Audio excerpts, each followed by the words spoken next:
Hello, I'm Zach, or a warrior. This is Treadmill Gaming, and this is a POV Protection Warrior Guide to the Halls of Atonement. We did this one on Mythic, but I think the rules will apply to just about any run of the Halls of Atonement. Halls of Atonement is sort of a beginner's dungeon. That doesn't mean that it is completely easy, though. You just need the lowest item level to do it, and it's probably what you'll want to shoot for if you're getting started on Mythics, at least if you have any say in the matter. This first part of the dungeon here is fairly easy. If you have a player in your party that has the Revendreth Covenant, you do get to control those stone gargoyles. I did not happen to have one of those, so we had to deal with it. These Beastmasters here can be a bit dangerous for prot warriors and all tanks in general. The Houndmasters there can cast a buff on their Gorgons that increases the damage that the Gorgons deal, which also applies to the bleed that they inflict on you. They can be quite deadly. The first goal you have in this part of the dungeon is to kill these shards of Holocaust. There are 3 of them, each of them giving the boss 33% of his anima back before he activates.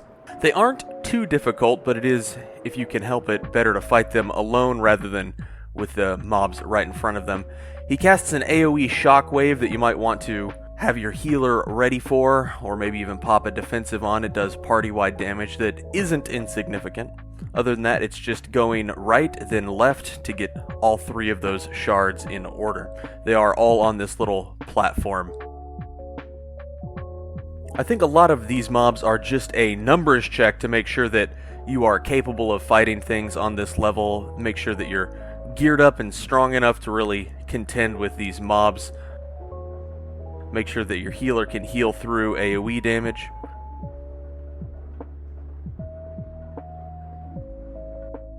There are some things that you can do to avoid some damage, like that frontal cone that you saw me not properly doing. You can turn that around and make sure it doesn't hit your party. You can really hard focus your Houndmasters when you fight these Gorgons. Simple mechanics that can make your life a little easier. Of course, learning how to pull and making sure that you do your tank basics, like keeping your ignore pain and shield block up as much as possible. Good too. So this is the first boss, Holocaust. I believe that's how his name is said. He has a couple of mechanics you need to be aware of. If you see that big ring around him, your whole party needs to be inside of it at all times, or else they're going to get chain feared. But what makes that difficult is he keeps slamming these little patches of glass and blood onto the ground that make him kind of difficult to navigate around. Once he slams 4 of those little glass and blood packs onto the ground, he does a frontal, rear, and side cone attack that sort of rotates in a circle, but will occasionally change directions just to sort of juke you out. So as you can see, I kind of got myself in a sticky situation here, trying to weave between all the glass, blood, and his laser beams. Overall, not too difficult, although you do need to, again, be inside of that circle. If you're on the outside of it, he will chain fear you. These mobs coming up aren't too difficult either, but there's a little bit that you need to do just to make sure that things don't go south too fast. Specifically, there's a mob called a Stoneborn Reaver with an ability called Turn to Stone. You really want to interrupt that. It is like a 10-second stun, and you will almost assuredly die if you get hit by that. Furthermore, the Stone Fiends here have a knockback swipe that you can either juke, you can step back and avoid it, or you can just sort of position yourself in such a way that it doesn't matter, like I did, for the sake of AoE damage. This part right here, you can skip at least one of these guys if you jump up right after the change and then pull him to the top of the stairs so that the other one doesn't change while you're fighting him.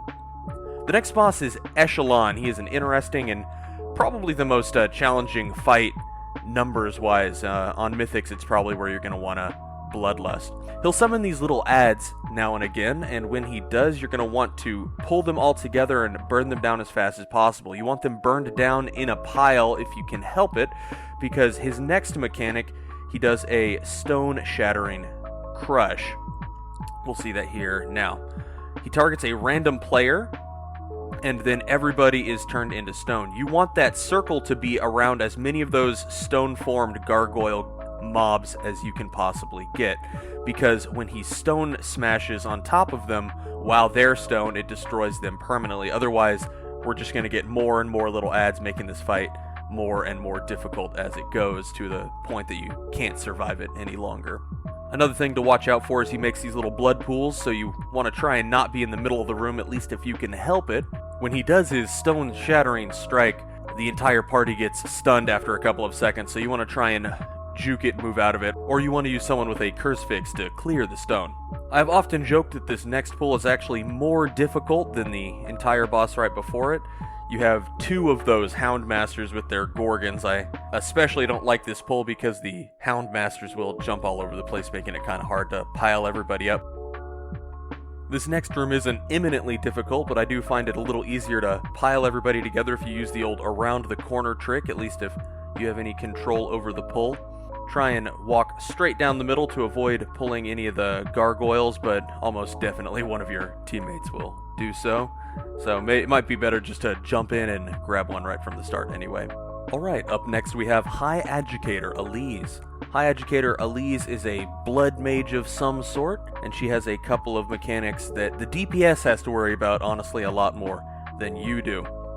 Mostly you're just going to be focusing on mitigation, making sure you ignore pain and shield blocker up as much as possible, doing all that good tanking business. Of course, don't stand in the swirly bits. I don't feel like I need to mention that too often. Occasionally she will summon one of these little ads, and the DPS have to pull them into the little pots there in the center of the room to stop AoE wide damage. It attacks the whole party, and whoever's closest to it, those ghastly parishioners, do more damage. The other thing you want to focus on is if she is casting Volley of Power, you want to interrupt it.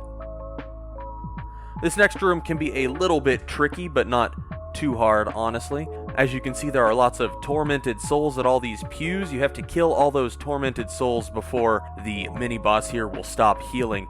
Occasionally, he will turn the tormented souls into attacking ads. You want to be sure to scoop them up and tank them with him if you can help it. But remember that he won't really be taking much damage until all of the tormented souls are dead, otherwise he just keeps healing. Alright, our final boss, I think he's pretty fun, Lord Chamberlain. He has a couple of mechanics you as a tank need to be aware of, most importantly, Stigma of Pride. Stigma of Pride is a tank dot that ramps up in damage as it goes on. You're going to want to use your defensives if you get this, especially near the end of it. Make sure your healer knows when you have it. His move, Unleashed Suffering, is a frontal cone. You want to be sure to avoid that. Don't be a stinky tank like me, and when he pulls the statues, be sure to get out of the way so they don't bop you. The main mechanic of this fight, though, is Ritual of Woe. When he casts it, you can see he puts these beams of blood on all of the statues. The whole party has to be blocking those beams of blood from hitting anything, otherwise you're going to have a very painful and bad time. I recommend letting your healer just focus on healing, because while you are tanking those blood beams, you take a little bit of damage, so healers should be ready for heavy party-wide damage from everyone except themselves, ideally. But after that, that will be the end of this mythic fight. Overall, I don't think it's too difficult. Protection Warriors, I think, have some real advantages for this dungeon. We do excel at AoE damage after all. Well, this has been Zach, or a Warrior, with Treadmill Gaming. If you'd like to join me for a stream, you can see a link in the description to my Twitch stream. I love having people in there, and thank you for joining me. We'll be doing other Mythic dungeons as we move along.